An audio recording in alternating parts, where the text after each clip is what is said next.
नमस्कार। आज के इस 5 मिनट वीडियो में हम गोल्ड का आउटलुक देखेंगे। देखिए, गोल्ड की अगर हम बात करें तो पिछला हफ्ता एक साइन ऑफ रिकवरी दिखाता हुआ दिखाई दे। वैसे देखा जाए तो हमने मार्च ऑनवर्ड्स देखा था कि प्राइसेस ने एक अच्छी खासी रैली बनते हुए देखी। इनिशियली हमने मार्च मंथ में एक गिरावट के बाद प्राइसेस को 54,500 के आसपास का सपोर्ट लिया। मार्च के बाद हमने देखा कि प्राइसेस जून तक एक नया हाई लगाता हुआ दिखाई दिया और हमने 61,500 तक का हाई लगते हुए देखा। सिंस देन हम देख रहे हैं कि डॉलर में एक रिकवरी बनी हुई है और डॉलर की रिकवरी की वजह से गोल्ड में हमने कहीं ना कहीं पिछले 6 महीने में एक फ्लैटिश टोन देखा है। आप देख सकते हैं 6 महीने में प्राइजेस 0.25% की गिरावट या पिछले 3 महीने में भी 0.25% आधे परसेंट की गिरावट के साथ ही ट्रेड कर रहा है। बट कुल मिला के पिछले एक साल में 19% और जनवरी से अभी तक 7.25% की तेजी हमने प्राइजेस में ऑलरेडी बनते हुए देखी है। अब यहाँ पे अगर आप चार्टिकली देखेंगे तो 58,000 का एक अच्छा साउंड बेस बन चुका है। इससे पहले भी हमने जुलाई में देखा था, प्राइजेस ने 58 का लो लगाकर 60 के आसपास जाने की कोशिश की थी और अभी भी हमने देखा कि रिसेंट में भी हमने देखा कि प्राइजेस 58.5 के लो से उठा था और अभी शुक्रवार के सेशन में भी हमने देखा कि प्राइजेस 58,500 के बेस बनाकर रिकवर करता हुआ दिखाई दिया है। तो कुल मिलाकर एक बड़ी रैली के बाद एक कंसोलिडेशन जरूरी था और प्राइजेस ने बिल्कुल ये कंसोलिडेशन को अपनाया है। करंट जो इवेंट्स चल रहे हैं वो कहीं ना कहीं लॉन्ग टर्म हम देखते हैं कि गोल्ड को सपोर्ट देता हुआ दिखाई दे। तो आज हम देखते हैं स्वॉट एनालिसिस। स्वॉट एनालिसिस में कोशिश ये रहती है कि मार्केट के अंदर क्या ऐसे स्ट्रेंथ है, क्या वीकनेस है जो आगे प्राइजेस को सपोर्ट कर सकती है। तो सबसे पहले अगर स्ट्रेंथ की बात करें तो इंडिया के जो इंपोर्ट है वो अगस्त मंथ में स्ट्रॉन्ग बताए जा रहे हैं क्योंकि फेस्टिव डिमांड स्टार्ट हो चुकी है। No doubt world gold council ने इससे पहले अलर्ट दिया भी है कि 2023 का कुल मिलाकर जो इंडिया की डिमांड रहेगी उसमें कमी रहेगी, करीबन डाउन आ सकता है। जो पिछले साल करीबन 774 मेट्रिक टन के आसपास का इंपोर्ट हुआ था वो 700 ही रहेगा, बट हायर प्राइस की वजह से थोड़ी सी दबाव जरूर है। बट कुल मिला के इस बार फेस्टिव सीजन ज्यादा रहेंगे, अच्छे रहेंगे, स्ट्रांग रहेंगे, जिसकी वजह से डिमांड रहेगी। तो बहुत ज्वेलरी की और इन्वेस्टर की डिमांड हमने देखा कि गोल्ड बॉन्ड या गोल्ड सोवेनियर बॉन्ड या ईटीएफ, इनमें जो बाइंग है वो अभी भी मार्केट में बनी हुई है, जिसके चलते क्योंकि एक तरह से इन्वेस्टमेंट के तौर पे भी अब सोने को देखा जा रहा है। तो यहाँ पे हम देख रहे हैं अच्छी डिमांड है।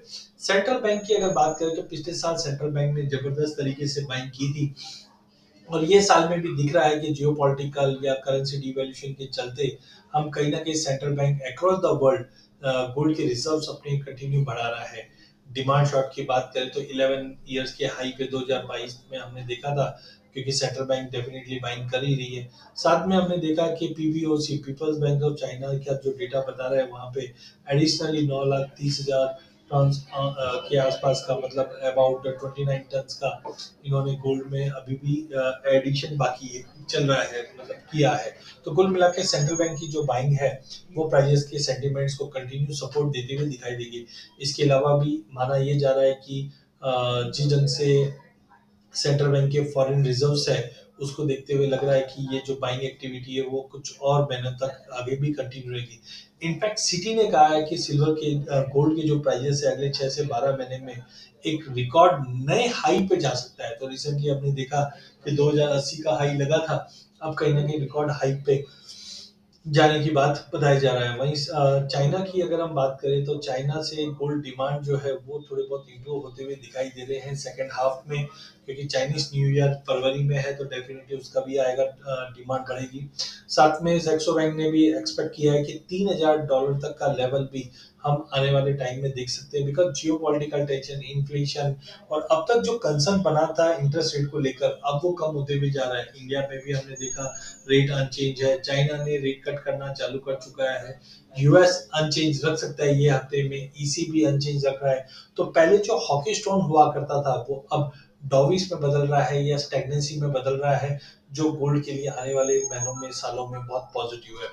ग्लोबल इकोनॉमी कंसर्न है वो अभी भी बनी हुई है, जो कुल मिला के प्राइजेस को सपोर्ट करेगा। तो ये बात हुई प्राइजेस के सपोर्ट की। बट थोड़े बहुत थ्रेट भी बने हुए हैं, क्योंकि हमने रिसेंटली देखा कि यूएस से कुछ डेटा पॉइंट काफी अच्छे आए हैं, जिसकी वजह से डॉलर इंडेक्स 105, मतलब मार्च के बाद के हाईएस्ट लेवल पे पहुंच चुका था। बॉन्ड यील्ड में भी हमने तेजी बनते हुए देखी है।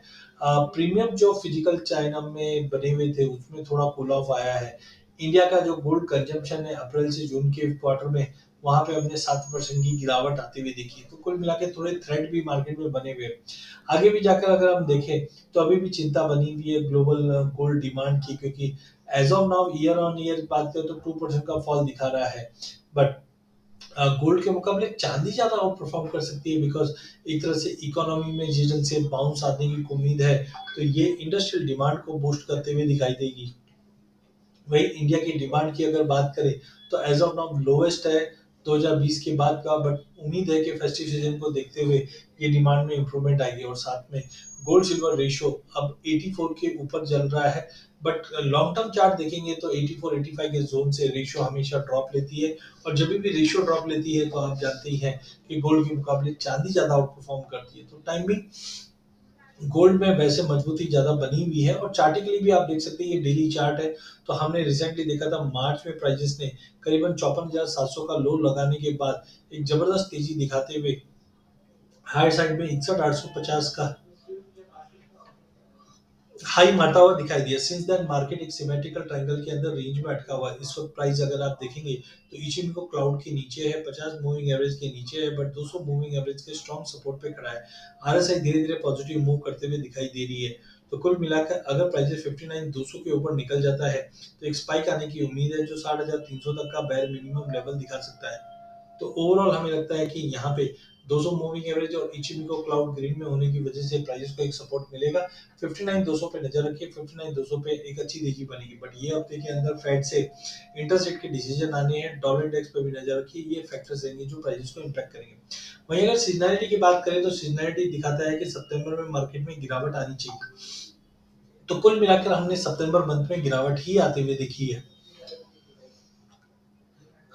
पिछले 3 सालों में भी हमने देखा 2020, 21, 22 में सितंबर मंथ में हमेशा हमने गिरावट आती हुई देखी। बट इसके विपरीत अक्टूबर मंथ की अगर हम बात करें तो 2018 से लेके अभी तक कंटिन्यू हमने तेजी ही देखी है। तो हमें लगता है कि सितंबर की गिरावट में हमें गोल्ड को लेके चलना चाहिए, अक्टूबर की तेजी तक प्रॉफिट बुकिंग कर लेनी चाहिए। नवंबर का ओवरऑल ट्रेंड वीक है, तो कहने का मतलब मार्केट में वॉलिटिलिटी काफी मेंटेन रहेगी। बट टाइमिंग अक्टूबर के प्रोस्पेक्टिव से अगर हम देखें तो गोल्ड को बिल्कुल लेके चलना चाहिए। जो हायर साइड पे डोमेस्टिक मार्केट में 59,200 के ऊपर क्लोज करने पे 60-60-200 तक का लेवल दिखा दे, वहीं इंटरनेशनल में करीबन 1956 से 1970 के जोन में भी जाते हुए दिखाई देगी। अधिक जानकारी के लिए आप हमारा यूट्यूब चैनल सब्सक्राइब कीजिए। इस चैनल में हम आप तक इक्विटी कमोडिटी करेंसी के अपडेट लाते रहेंगे। वीडियो पसंद आने पे इसे लाइक और शेयर जरूर कीजिए। धन्यवाद।